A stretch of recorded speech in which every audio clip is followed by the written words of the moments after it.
Hello, hello, my friends. It's Jennifer McCollum here, business coach for parent coaches and founder of the Parent Coach Club. And I have one of our members here with me today that I'm so excited to introduce you to because, gosh, before we started recording, we were talking. She is fascinating and fabulous. Zaiba Hasan, welcome. We're going to talk about spiritual mediation today. But before we do that, I want you to introduce yourself. I want you to tell us everything about you, how you serve parents, tell us about your work, tell us how you got into this incredible work and the team that you've built.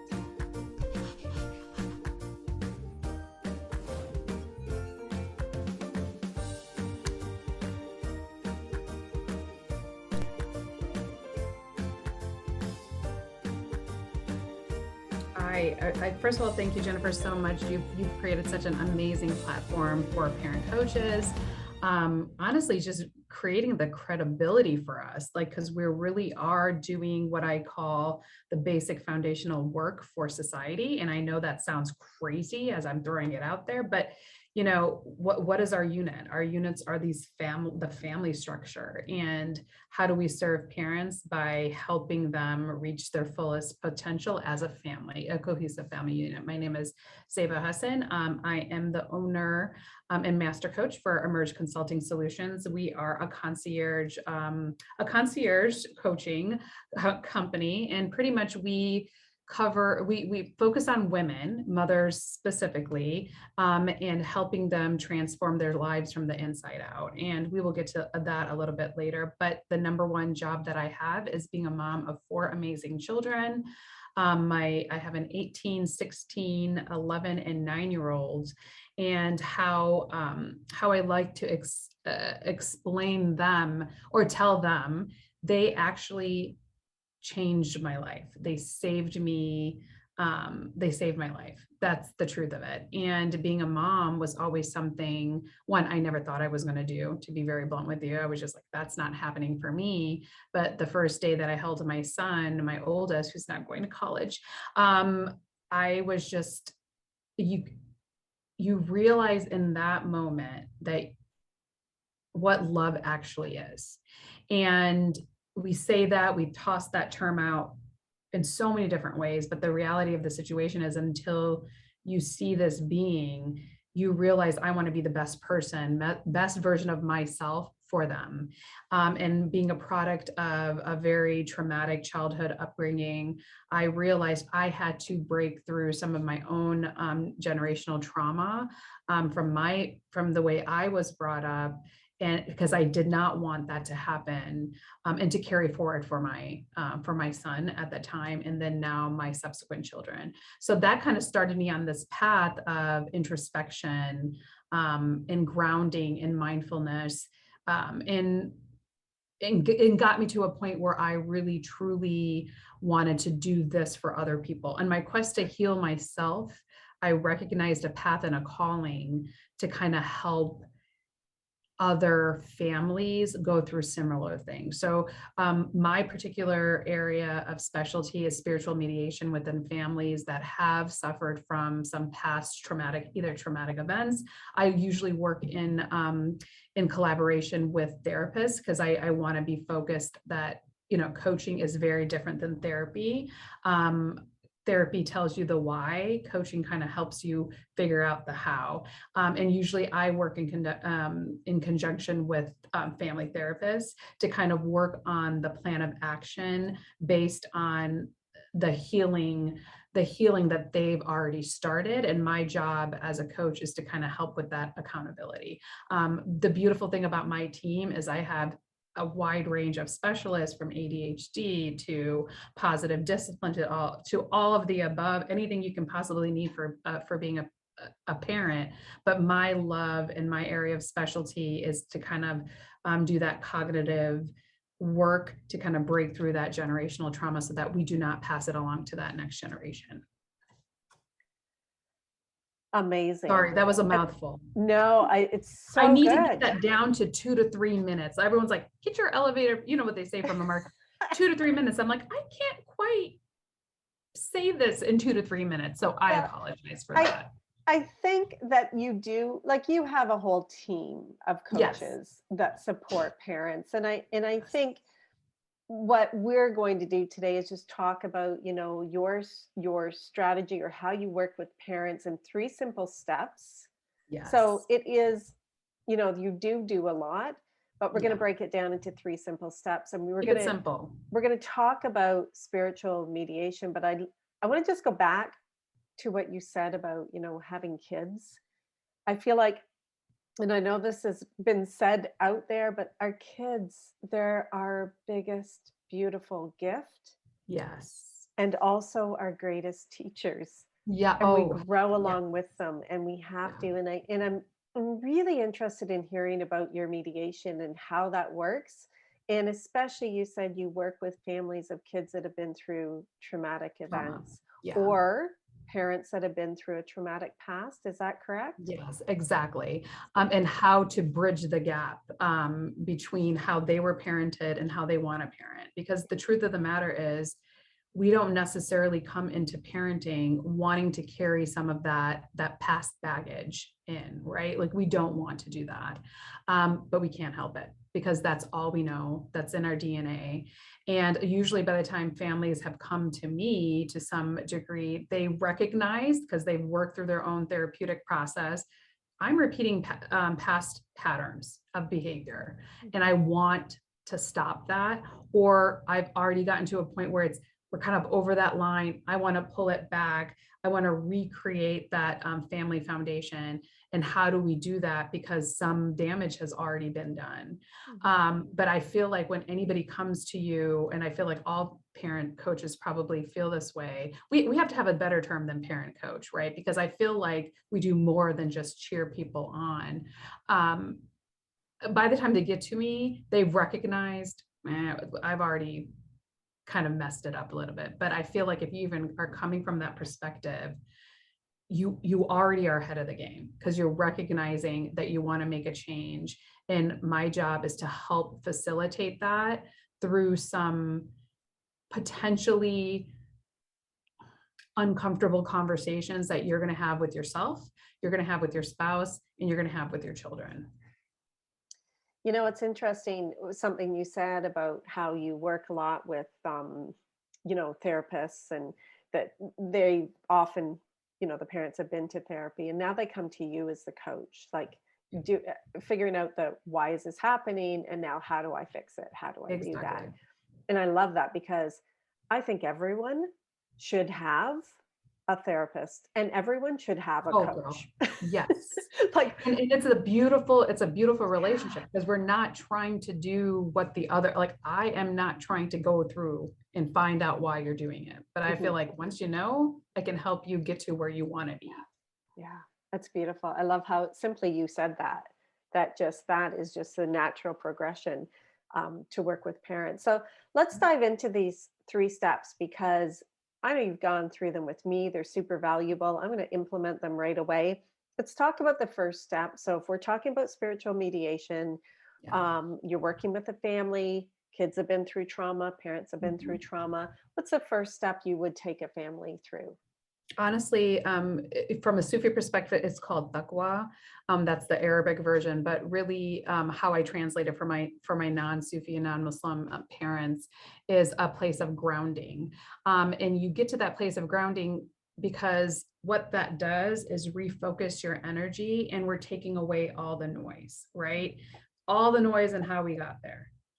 We don't need to deal with that right now. We're going to focus on the here and the now. This is where we are. This is our mind. This is our place of where we're starting. And from that base place. And sometimes with families, as I'm sure you have to do with, you do with that as well, Jennifer, is you really have to pull through very complicated layers in order to get to that place of grounding. But being grounding is what I always call the baseline. That's we're at zero, and sometimes we're at 100, sometimes we're at -100, but we're always trying to get back to that homeostasis, that place of grounding. And for different families, getting to that place takes a lot of time, energy, effort, technique in order to get there. But how we do that is through communication, which is my next step, is creating a safe space and a safe environment for us to be able to share our feelings in a productive way. And whenever we have these mediation sessions, you're essentially starting with family ground rules, right? This is what we're doing. This is what we're going to do. We all agree on that. We agree on all the terms. It's a contract. For me, it's a contract between the families and me and the families within each other.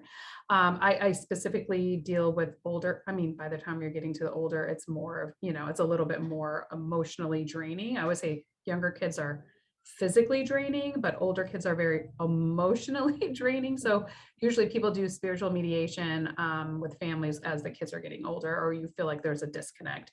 But getting to that first place of grounding and that base zero, that home base, is the number one thing I like to discover or uncover with my families.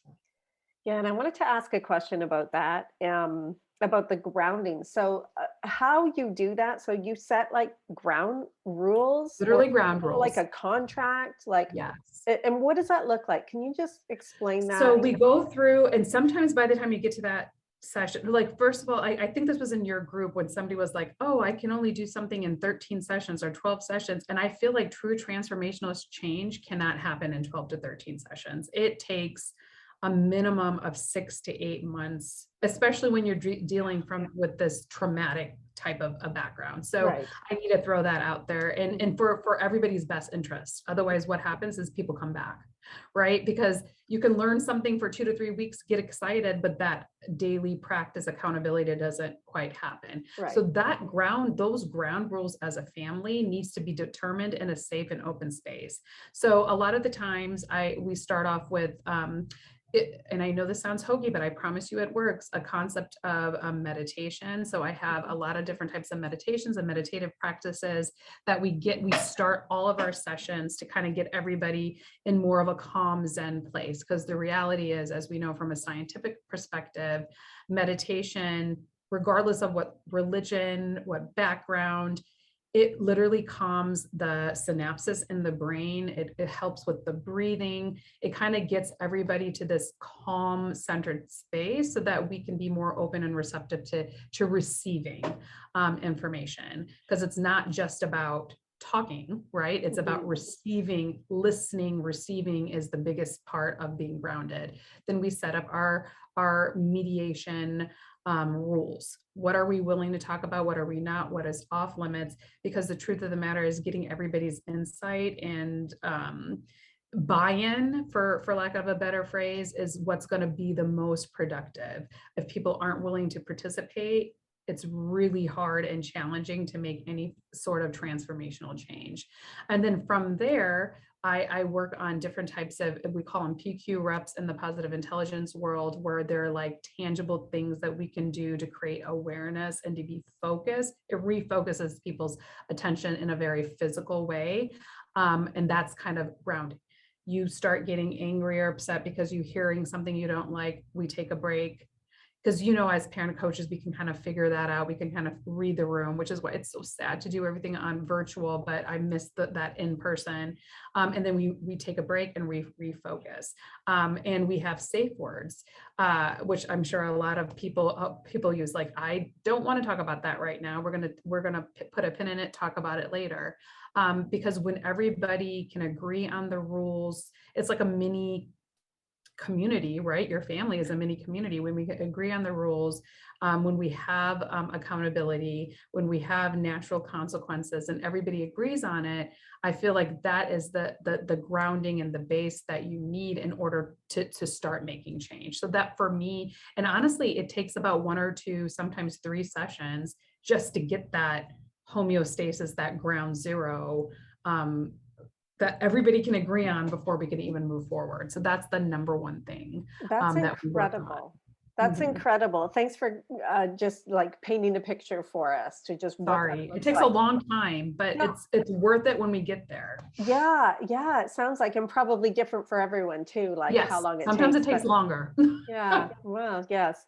So then the second step of the communication, like being open to the communication, can we talk about that a little bit and being open? So now you've set the Right. the groundwork, and then And you have tools to kind of get you back to that calm space, right? Because right. sometimes in these sessions, as you know, you're not going to like what you hear or Mhm, what you receive. That's kind of how I describe it. You're not going to like what you receive.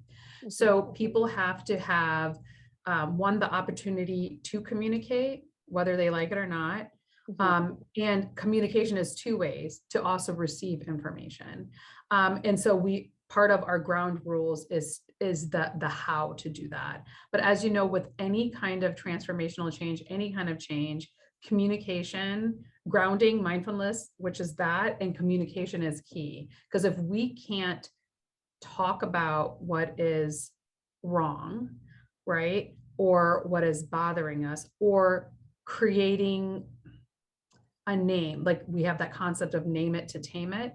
If mhm. we can't identify something, it is really hard to make the changes needed in order to be able to move forward in a positive way. So the concept of communication is key for that, because when we name it to tame it, I can identify it, when we can talk about it openly, um, is it's the basic framework Mhm. for long lasting change.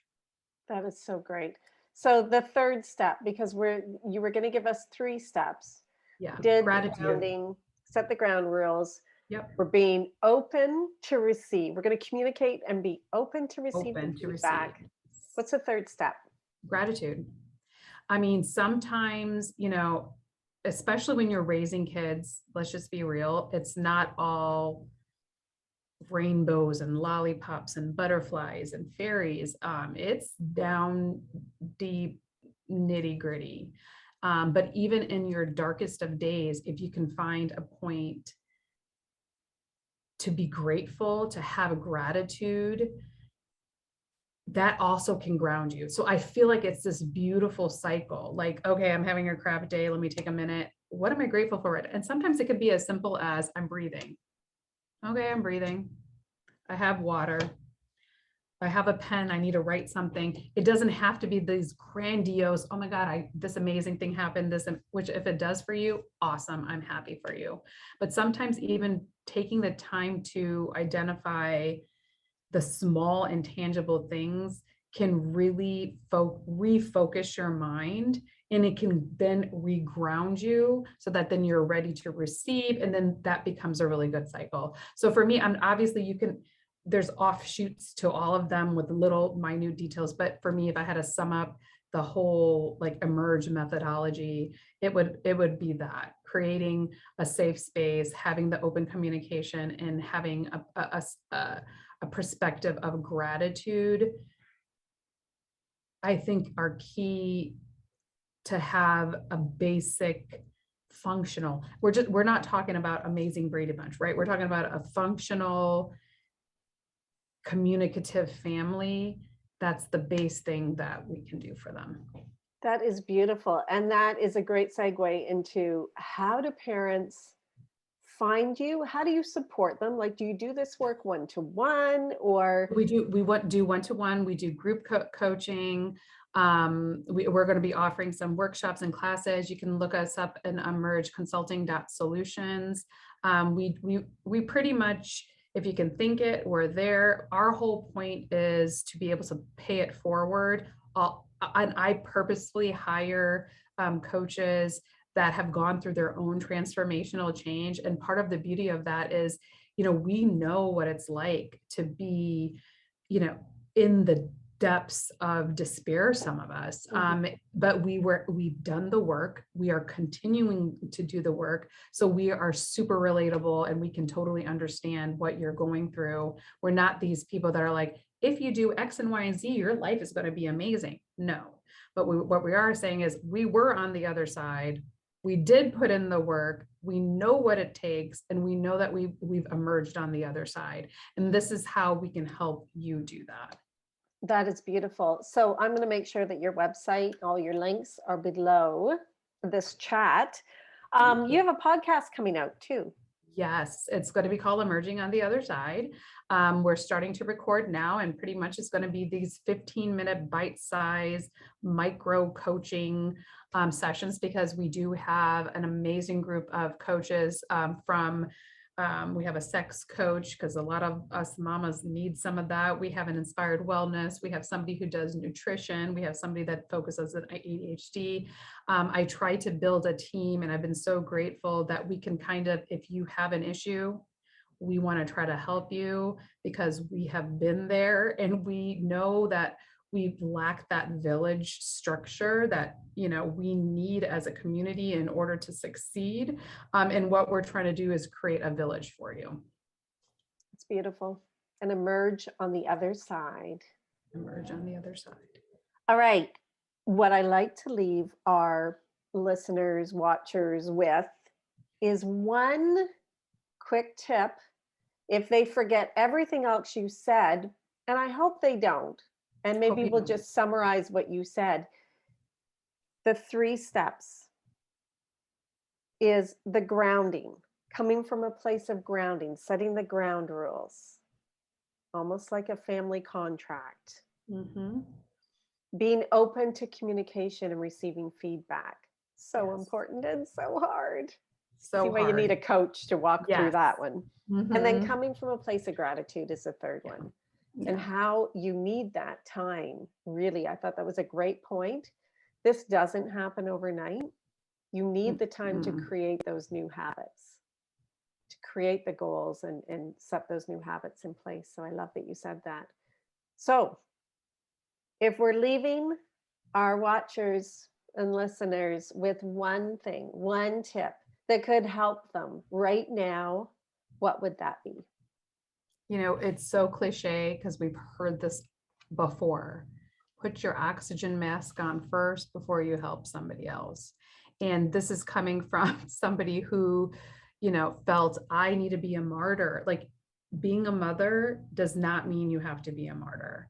And honestly, your kids appreciate when you put yourself first sometimes, and you're modeling that behavior for them, right? Think about it. Do you want let's say it's your daughter. Do you want your daughter to not shower, not take a nap when she's tired? That would hurt your feelings.